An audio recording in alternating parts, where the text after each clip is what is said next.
ಅಂದ್ರೆ ಒಂದ್ ಕಡೆ ಡೈವರ್ಷನ್ ಕೊಟ್ಟಿದ್ವಿ ಹಾಕಿದ್ವಿ ಸರ್, ಈ ಕಡೆ ನಾವು ಡೈವರ್ಷನ್ ಆ ಕಡೆನೂ ಹಾಕಿ ಬಿಟ್ರೆ ಏನು ಆಕ್ಸಿಡೆಂಟ್ ಅವಾಯ್ಡ್ ಆಗುತ್ತಪ್ಪ.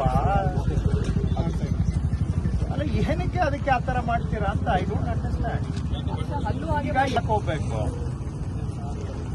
ಏನ್ ಕಾರಣ ಹೇಳಿ ಹೋಗ್ಲಿ, ನಮಗೂ ಅರ್ಥ ಆಗುತ್ತೆ ಕಾರಣ ಹೇಳಿ. ಈ ಕಡೆ ಅಪ್ರೋಚ್ ಆಗಿಲ್ಲ ಸರ್, ಅದಕ್ಕೋಸ್ಕರ ಏನಾದ್ರು ಅಪ್ರೋಚ್ ಆಗದೆ ಇದ್ರು ಸಿಟಿಯಿಂದ ಬರೋರು ಎರಡು ಡೈರೆಕ್ಷನ್ ಅಲ್ಲೂ ಬ್ಯಾಕ್ ಫಿಲಿಂಗ್ ಮಾಡ್ತಾ ಇದ್ದಾರೆ, ಕೆಳಗಡೆ ಮಣ್ಣಿಗೆ ಬೀಳುತ್ತೆ ಅಂತ ಬಂದ್ ಮಾಡಿ ಮಾಡಿಸ್ತೀವಿ ಸರ್. ನೀವು ಅದೇನ್ ಬ್ಲಾಕ್ ಮಾಡಿಲ್ಲ, ಹೋಗೋರು ಹೋಗೇ ಹೋಗ್ಬೋದು. ಸುಮ್ಮನೆ ಯಾಕೆ ಹೇಳ್ತೀರಿ ಆ ರೀತಿ? ಹೋಗೋರ್ಗೆ ಏನು ಬ್ಯಾರಿಯರ್ ಇಟ್ಟಿಲ್ಲ ನೀವು ಅಲ್ಲಿ ಮಾಡಿಸ್ತೀವಿ.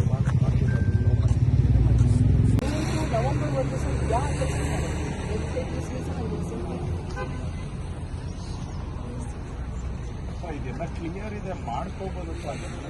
ಆ ಕಡೆನೂ ಅಪ್ರೋಚ್ ಮಾಡಿಲ್ಲ, ಇದು ಇದೇ ತರ ಇದೆ. ಎಷ್ಟು ದಿನದಿಂದ ಅಪ್ರೋಚ್ ಆ ಕಡೆ ಮಾಡ್ಬಿಡಿ. ಏನ್ ಮಾಡಿದ್ದೀರಾ, ನಿಮ್ಗೆ ಮಾಡಿದ್ದೀರಾ ಅಂತ ಕಾಣುತ್ತೆ, ನಮ್ಗೆ ಮಾಡಿಲ್ಲ ಅಂತಾನೆ ಕಾಣುತ್ತೆ. ಇದು ಆಸ್ಫಾಲ್ಟ್ ಪೋರ್ಷನ್ ಎಲ್ಲಿದೆ ಅಲ್ಲಿವರೆಗೂ ಫಿನಿಶ್ ಮಾಡ್ಕೊಳಕ್ಕೇನು, ಒಂದು 10-20 ಮೀಟರ್ ಬ್ಯಾಲೆನ್ಸ್ ಇಟ್ಕೊಂಡು ಉಳಿದಿದ್ದು ಮಾಡಕ್ಕೇನು ಇವ್ರಿಗೆ ಎಲ್ಲ.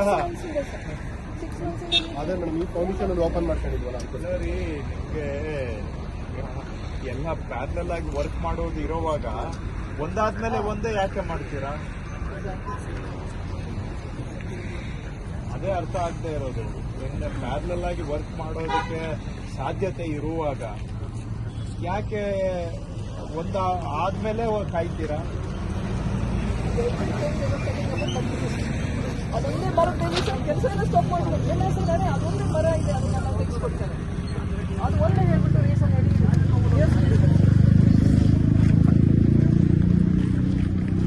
ಇದುವರೆಗೂ ಆಗಿದೆ. ಆ ಕಡೆ ಆ ಕಡೆ 200 ಮೀಟರ್ ಉಂಟಲ್ಲ.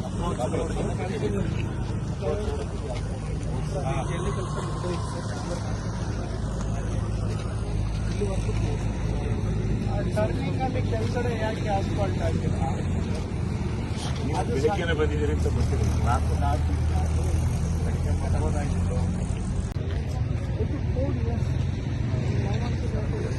Just is 10 kilometers.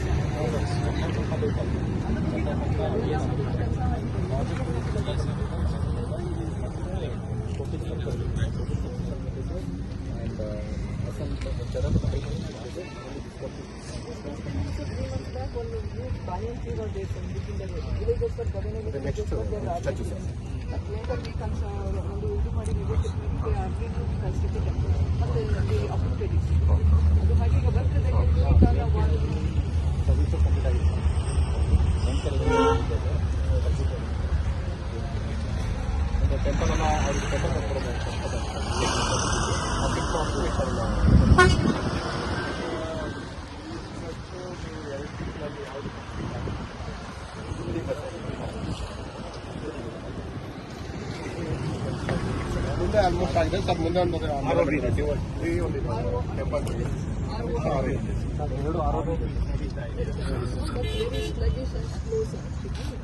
May 26 ಅಂತಾರೆ, but I am clear sir. ಯಾಕಂದ್ರೆ ಇವರು ಸ್ನೋ ಹೋಗ್ತಿರೋ ಫೇಸ್ ಮಾಡೋದು sir. No issues actually, we have cleared everything. ಹಿಂಗೆಲ್ಲ ಮಾಡ್ಕೊಬಿಟ್ಟು ಮೇಲ್ಗಡೆ ಇಲ್ಲಾಂದ್ರೆ ಕೊಲಾಪ್ಸ್ ಆಗ್ತಿತ್ತು ರೋಡ್, ಅದಕ್ಕೋಸ್ಕರ. And they will be asking road diversions all every time. But ನಾವು ಅಷ್ಟು ಟೈಮ್ ಕೊಟ್ಟಿದ್ದೇವೆ, but they are not at the